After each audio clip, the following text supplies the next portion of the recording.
joining me this evening. I'm having a look today at positronics. This little diagram here is probably by now a bit familiar to you if you've been seeing my videos previously.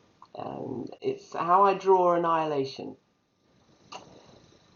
This couple of parallel-ish waves are doing what appears to happen in the annihilation process.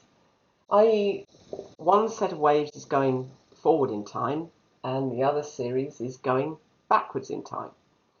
So whichever way you want to look at it, that's how things are seen to be happening. We're sort of galloping along on an entropic path, following one system of time waves, those that travel from the present into the future. So we're galloping along in one direction while time is actually moving in both. This is a representation of a Feynman's diagram describing what happens in a classic annihilation process, which involves the positron, which we're looking at today. Beloved thing, positively charged. Yay, yippee. So there's our familiar electron, negatively charged, and it's T+, going in the same direction that our perception is going in. So we're going along our timeline with our electrons, the same time flow. Here's the positron coming in on the reverse time flow. So it's effectively going backwards in time, backwards from the way we perceive time to flow. What it produces is a photon for a moment. So these two come together, bang, they annihilate, and here's a photon produced. Poof! That doesn't last very long, that photon. It decays pretty quickly, and when it does, it turns into a quark and an anti-quark with its little glue on here, just because that's accurate, apparently. The anti-quark is doing exactly the same as the positron.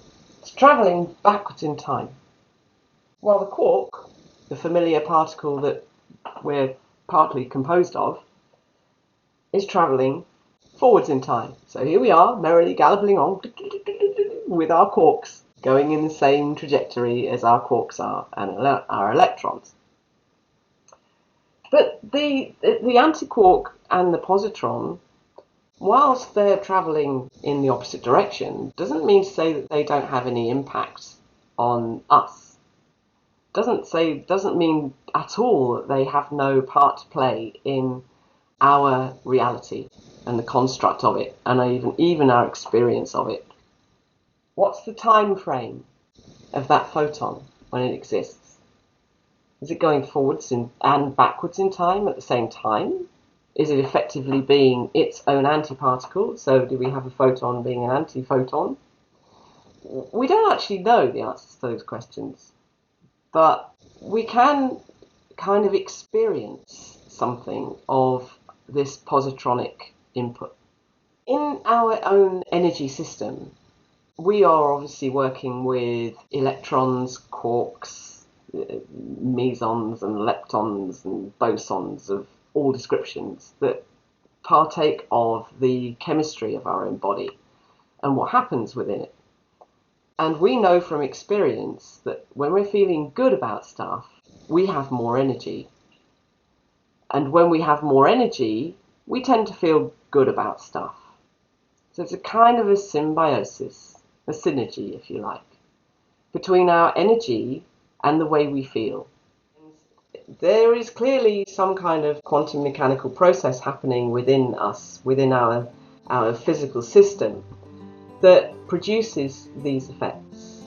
And the question is, does that have something to do with positrons? Let's see where it takes us. Take care. Bye.